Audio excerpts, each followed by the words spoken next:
দেখুন তো, আমি একটু এখন দিনের 12টার সময় একটু ভিউটা দেখুন তো। দিনের 12টার সময় এই যে বকালেকের পাশে বাংলার মধুমাতা দিন বকালেকের পাশে পরিবেশটা দেখুন তো একটু। আমি চারিপাশে ঘুরে দেখানোর চেষ্টা করতেছি।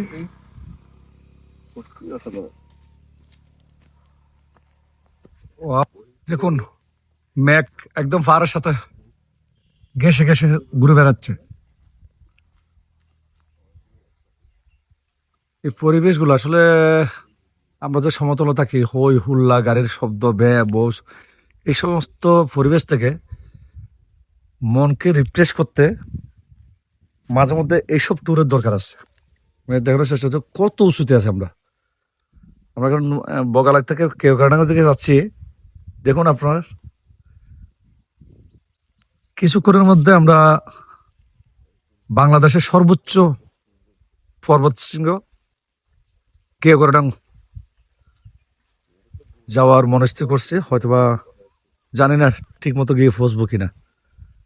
গেলে নেক্সট ভিডিওতে আপনাদেরকে দেখানোর চেষ্টা করব কেওক্রাডাং পৌঁছার পর। এই দেখুন নিচে, আমি একটু জুম দিয়ে দেখানোর চেষ্টা করতেছি। সব কলা গাছ, এই যে কলা গাছের বাগানগুলা অথেন্টিক, একদম একদম অথেন্টিক, ফরমালিন মুক্ত। গাছের মধ্যে অর্ধেক কলায় রং এসে যায়, এরকম তারা কলার ছড়িগুলা কাটে।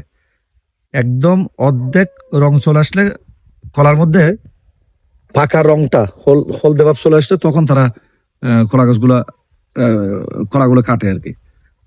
আর সমতল ভূমিতে আমরা তো খাই সব কি শুধু বান্দরবন বগালে এখন এই যে পেঁপে গাছ, পেঁপে গাছে অনেকগুলো পেঁপে ধরে আছে, কিন্তু এই পেঁপেগুলো তারা ছিঁড়বে না যতক্ষণ পর্যন্ত এই গাছের মধ্যে রং ধরবে না, যতক্ষণ পর্যন্ত রং আসবে না ততক্ষণ পর্যন্ত এই পেঁপে ধরবে না। এই জন্যই এই হিলের বিষয়গুলো ভালো লাগে, কারণ তারা ভালো খায়, অথেন্টিক খাবারগুলো খায় তারা সবসময়, এখন খুবই পরিশ্রমী হিলের মানুষগুলা।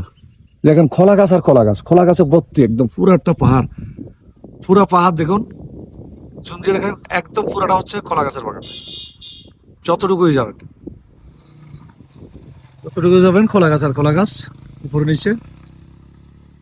অবশ্যই এটা বোমপাড়া, মানে তারা খ্রিস্টান ধর্মাবলম্বী সবাই।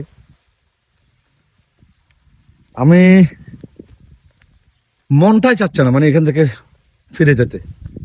এখানের পরিবেশগুলো দেখলে, এই যে আমি ব্লগ করতেছি, দেখুন আমার আশেপাশে কোনো শব্দ নেই, কোনো শব্দ নেই, কোনো হই হুল্লা, গাড়ির শব্দ, আহ, একদম নীরব, একদম নীরব একটা পরিবেশ।